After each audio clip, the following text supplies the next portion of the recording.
Abans d'entrar en la representació de nombres en altres bases, és a dir, aquest és el nostre objectiu, anem a fer un pas previ que és entendre bé què és la divisió. Quan ens donen a nosaltres i ens diuen fes la divisió de 11 dividit per 3. En el col·le ens han ensenyat que hem de buscar un número que multiplicat per 3 s'apropi molt a 11 i no ens passem. No, per exemple, jo podria aquí posar el 2. 2 per 3, 6. Dius, home, va bé perquè no ens passem. Sí, però el que passa és que ens han ensenyat que ens hem de mirar d'apropar-nos el màxim possible. Per tant, seria 3. 3 per 3 és 9, que és millor que el 6 perquè m'apropo més a 11. Aleshores, 3 per 3 és 9 i a 11 en queden 2. Aquesta seria la nostra divisió, el que ens han ensenyat en el col·legi. I aleshores, què significa aquesta divisió? Com es pot entendre aquesta divisió? Nosaltres tenim 11 blocs. 2, 3, 4, 5, 6, 7, 8, 9, 10, 11...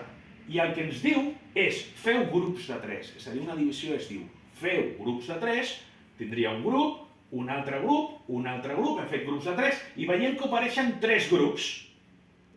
Però tot i així en sobren 2, que seria aquest número d'aquí. És a dir, cada número d'aquest té un significat. I la prova de la divisió precisament ens diu que agafeu aquest, l'11, i feu aquest per aquest sumat amb aquest i comproveu si dona el mateix. 3 per 3 és 9, més 2 és 11. Sí, hem fet bé la divisió. Això és la regla de la divisió. Aleshores, si ens van ensenyar aquest mètode, podem veure que és impossible dividir per 0. Per què? Observem que ja hem dit, que el número de la resta sempre ha de ser més petit que el divisor.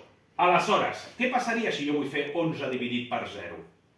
Posi el que posi aquí, per exemple, podria posar 5, 5 per 0, 0, el resultat és 11, supera el divisor. És impossible dividir per 0. A matemàtiques, la divisió per 0 no existeix, és una de les coses més prohibides que hi ha a matemàtiques. No es pot dividir per 0, això ho hem de tenir claríssim. Aleshores, tenim aquesta idea de la prova i la impossibilitat de dividir per 0.